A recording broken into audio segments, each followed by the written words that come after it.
We've all got two wolves in us, a good one and a bad one, and they both want to eat. The best I can tell, we just got to feed that good one a little more than the other one.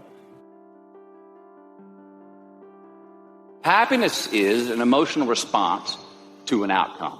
If I win, I will be happy. If I don't, I won't. It's an if-then, cause and effect, quid pro quo standard that we cannot sustain because we immediately raise it every time we attain it. You see, happiness demands a certain outcome. It is result reliant. And I say if happiness is what you're after, then you're going to be let down frequently and you're going to be unhappy much of your time. Joy, though, joy is a different thing. It's something else. Joy is not a choice. It's not a response to some result. It's a constant. Joy is the feeling that we have from doing what we are fashioned to do, no matter the outcome. Now, personally, as an actor, I started enjoying my work and literally being more happy when I stopped trying to make the daily labor a means to a certain end. For example, I need this film to be a box office success. I need my performance to be acknowledged. I need the respect of my peers.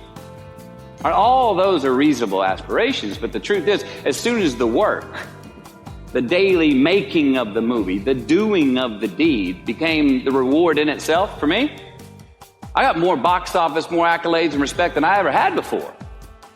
See, joy is always in process. It's under construction. It is in constant approach, alive and well in the doing of what we're fashioned to do and enjoying it. Now, the easiest way to dissect success is through gratitude. Giving thanks for that which we do have, for what is working. Appreciating the simple things we sometimes take for granted. We give thanks for these things, and that gratitude reciprocates, creating more to be thankful for. It's really simple, and it works. Now, I'm not saying be in denial of your failures. No, we can learn from them too, but only if we look at them constructively, as a means to reveal what we are good at, what we can get better at, what we do succeed at. All right, life's a verb. We try our best, we don't always do our best. And since we are the architects of our own lives, let's study the habits, the practices, the routines that we have that lead to and feed our success, our joy, our honest pain, our laughter, our earned tears. Let's dissect that and give thanks for those things. And when we do that, guess what happens? We get better at them, and we have more to dissect. It's a get rich quick on the internet, richest 15 minutes of fame world that we live in, and we see it every day. But we all want to succeed, right? So the question that we got to ask ourselves is what success is to us, what success is to you. Is it more money? That's fine. I got nothing against money. Maybe it's a healthy family. Maybe it's a happy marriage. Maybe it's to help others, to be famous, to be spiritually sound, to leave the world a little bit better place than you found it. Continue to ask yourself that question. Now, your answer may change over time, and that's fine. But do yourself this favor. Whatever your answer is, don't choose anything that will jeopardize your soul. Prioritize who you are, who you want to be, and don't spend time with anything that antagonizes your character. Don't drink the Kool-Aid, man. It tastes sweet, but you will get cavities tomorrow. All right, life is not a popularity contest. Be brave, take the hill, but first answer that question, what's my hill? Well, for me, it's a measurement of 5 things. We got fatherhood. We got being a good husband. We got my health, mind, body, and spirit. We got career, and we got friendships. These are what's important to me in my life right now.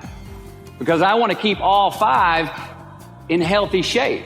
And I know that if I don't take care of them, if I don't keep up maintenance on them, one of them is going to get weak, man. It's going to dip too deep into the debit section. It's going to go bankrupt. It's going to get sick, die even. So first, we have to define success for ourselves. And then we have to put in the work to maintain it. Take that daily tally. Tend our garden. Keep the things that are important to us in good shape. Defining ourselves by what we are not is the first step that leads us to really knowing who we are.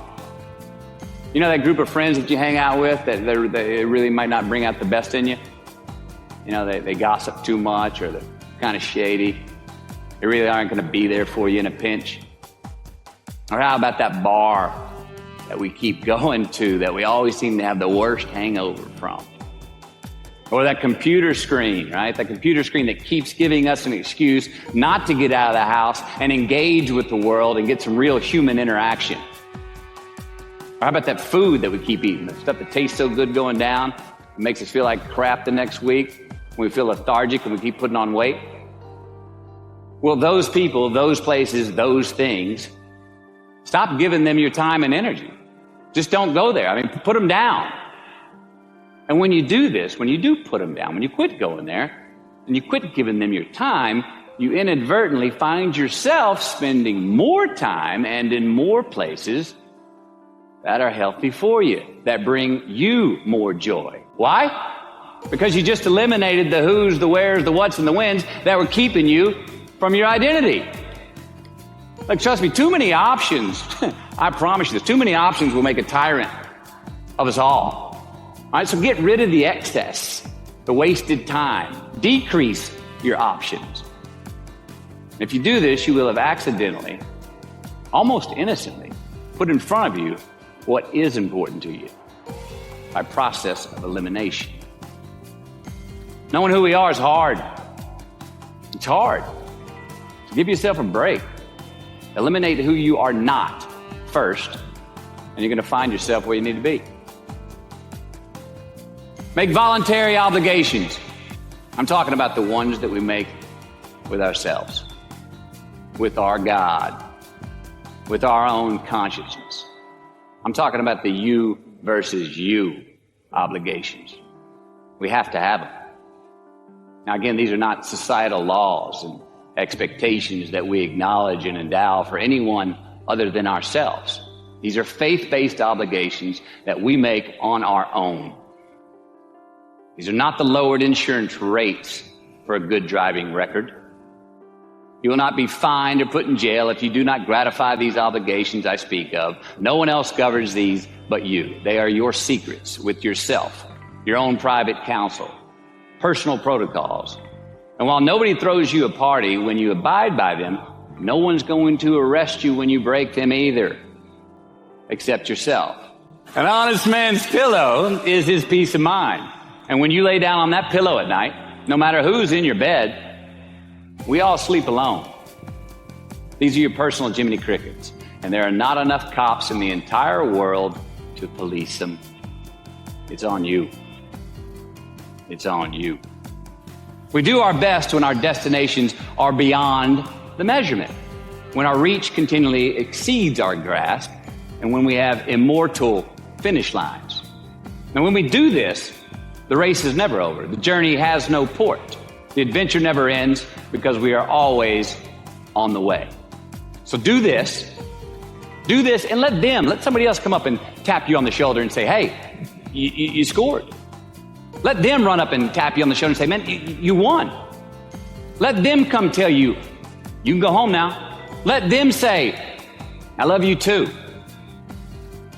Let them say, thank you. Take the lid off the man-made roofs that we put above ourselves and always play like an underdog.